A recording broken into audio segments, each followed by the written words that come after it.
Final অপেক্ষার পালা শেষ করে Redmi Note 15 Pro Max smartphone কিন্তু বাংলাদেশের বাজারে আসতে যাচ্ছে এবং স্মার্টফোনতে দুর্দান্ত করে কিছু কনফিগারেশন ইউজ করা হয়েছে। তার মধ্যে উল্লেখযোগ্য হচ্ছে 6.78 ইঞ্চি সাইজের ফুল এইচডি প্লাস রেজোলিউশনের AMOLED প্যানেল, ব্যাক সাইডে 200 মেগাপিক্সেল 4K রেজোলিউশনের ক্যামেরা সুবিধা, MediaTek Dimensity 7200 ultra most powerful gaming chipset থাকছে, 8000 মিলিঅ্যাম্পিয়ার ম্যাসিভ ব্যাটারি সেটআপের সঙ্গে থাকছে 120 ওয়াট ফাস্ট চার্জিং সুবিধা, আরও থাকছে উল্লেখযোগ্য ফিচার। তো Redmi Note 15 Pro Max smartphone exactly Bangladesh এবং ইন্ডিয়াতে কবে আসবে, কত প্রাইস পয়েন্টে আসবে, A to Z শেয়ার করবো আজকের এই ভিডিওতে। অবশ্যই মনোযোগ সহকারে ভিডিওটা প্রথম থেকে শেষ পর্যন্ত ওয়াচ করবেন। ভিডিও শুরু করার আগে যারা এখনো পর্যন্ত আমাদের চ্যানেলকে সাবস্ক্রাইব করেনি অবশ্যই সাবস্ক্রাইব করে বেল আইকনটিকে অল সেট করবেন পরবর্তী প্রত্যেকটা ভিডিওর আপডেট সবার আগে পাওয়ার জন্য। চলুন তাহলে শুরু করে দিই আমাদের আজকের ভিডিও। প্রথমত স্মার্টফোনের ডিজাইন এবং লুকসের কথা বলতে গেলে স্মার্টফোনের ব্যাক সাইড ডিজাইনটা কিন্তু পার্সোনালি আমার কাছে খুবই সুন্দর লেগেছে। ব্যাক সাইডে কিন্তু সেকেন্ডারি আইওটি ডিসপ্লে থাকছে, যেটার মাধ্যমে কিন্তু নোটিফিকেশন সহ ঘড়ির টাইমও কিন্তু আপনারা দেখতে পারবেন। ফ্রন্টে থাকছে মিডল পাঞ্চল ক্যামেরা। এই ফোনটা কিন্তু সামনে পেছনে বোথ সাইডে কিন্তু গোরিলা গ্লাস 5 এর প্রোটেকশন কিন্তু পেয়ে যাচ্ছেন। বিল্ড কোয়ালিটি কিন্তু যথেষ্ট শক্তপোক্ত হবে এই স্মার্টফোনটাতে এবং ফ্রেমেও কিন্তু অ্যালুমিনিয়াম ফ্রেম ইউজ করা হয়েছে। ফোনটা ডিসপ্লেতে ইউজ করা হয়েছে 6.78 ইঞ্চি সাইজের একটি ফুল এইচডি প্লাস রেজোলিউশনের AMOLED প্যানেল, সঙ্গে থাকছে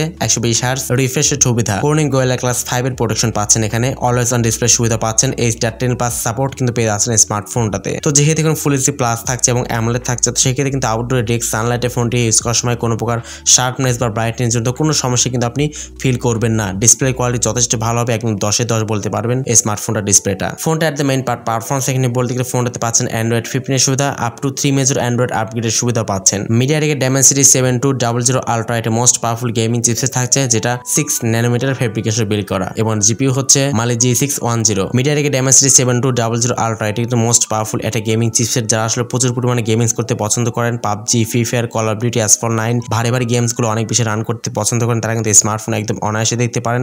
গেমিং কিন্তু একদম উড়াধুরা লেভেলে গেমিং করতে পারবেন স্মার্টফোনটা দিয়ে। এছাড়াও যেহেতু Android 15 এর ভার্সন থাকছে, Android 15 থাকায় স্মার্টফোনতে ইউআই জন্য কোনো প্রকার প্রবলেম আপনি ফেস করবেন না এবং 3 মেজর Android আপগ্রেড সুবিধা তো পাচ্ছেনই। দুইটা র্যাম ভেরিয়েন্ট স্মার্টফোনটিকে আপনারা অ্যাভেলেবল পাবেন, সেটা হচ্ছে 12GB র্যামের সাথে 256GB ইন্টারনাল স্টোরেজ এবং 12GB RAM 512GB internal storage. Camera সেকশনে বলতে গেলে স্মার্টফোন ব্যাক সাইডে 3টা ক্যামেরা থাকছে। 3টা ক্যামেরা কিন্তু অনেক বেশি গুরুত্বপূর্ণ। মেইন ক্যামেরা হচ্ছে 200 মেগাপিক্সেল, সেকেন্ড ক্যামেরাটি হচ্ছে 12 মেগাপিক্সেল, এটা আলট্রা শুটার ইউজ করা হয়েছে এবং থার্ড ক্যামেরাটি হচ্ছে একটি ডেপথ সেন্সর ইউজ করা হয়েছে। ফ্রন্টে থাকছে 32 মেগাপিক্সেল একটি ক্যামেরা।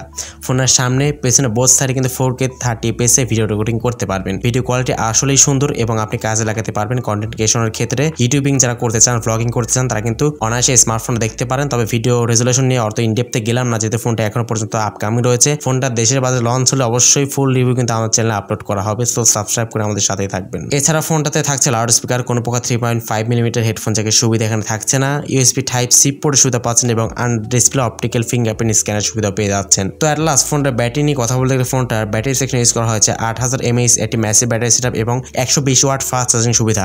8000 mAh দেওয়াতে অবশ্যই ভালো পরিমাণে একটি চার্জ ব্যাকআপ কিন্তু এখান থেকে আপনারা ডেফিনেটলি পেয়ে যাচ্ছেন। যেহেতু AMOLED ডিসপ্লে থাকছে, তো সেক্ষেত্রে কিন্তু খুব একটা বেশি আসলে ব্যাটারি বার্ন করবে না। চার্জ ব্যাকআপ অবশ্যই এই ফোনটা থেকে আপনারা যথেষ্টই ভালো পাবেন। মাত্র 30 মিনিটে এই স্মার্টফোনটিকে আপনারা 100% চার্জ করে নিতে পারছেন। সেই সঙ্গে কিন্তু স্মার্টফোনের ওয়্যারলেস চার্জিং এর ফিচারটাও কিন্তু সম্ভবত আপনারা পাবেন। Redmi Note 15 সিরিজ যেহেতু বাংলাদেশে চলে এসেছে, Redmi Note 15, Note 15 Pro, Pro Plus যেহেতু বাংলাদেশে চলে এসেছে, তো সেক্ষেত্রে কিন্তু এই ফোনটা কিন্তু আগামী 1 থেকে 2 মাসের মধ্যে কিন্তু অফিসিয়ালি অথবা আনঅফিসিয়ালি কিন্তু বাংলাদেশ এবং ইন্ডিয়ার বাজারে কিন্তু স্মার্টফোন লঞ্চ করা হবে এবং স্মার্টফোনটার আনঅফিসিয়ালি স্মার্টফোনের বেস ভেরিয়েন্টের প্রাইসটা হতে পারে 60,000 টাকা রেঞ্জের আশেপাশে হতে পারে, এমনটাই জানা গেছে। বাংলাদেশে লঞ্চ হলে অবশ্যই আমাদের চ্যানেলে কিন্তু ফুল রিভিউ কিন্তু আপলোড করা হবে সবার আগে, সো সাবস্ক্রাইব করে আমাদের সাথেই থাকবেন। এই প্রাইস পয়েন্টে ফোনটা আপনার কাছে কেমন লাগলো সেটাও কিন্তু জানাতে পারেন। পরবর্তীতে কোন টাইপের ভিডিও চান সেটাও কিন্তু কমেন্টস করে জানাতে পারেন।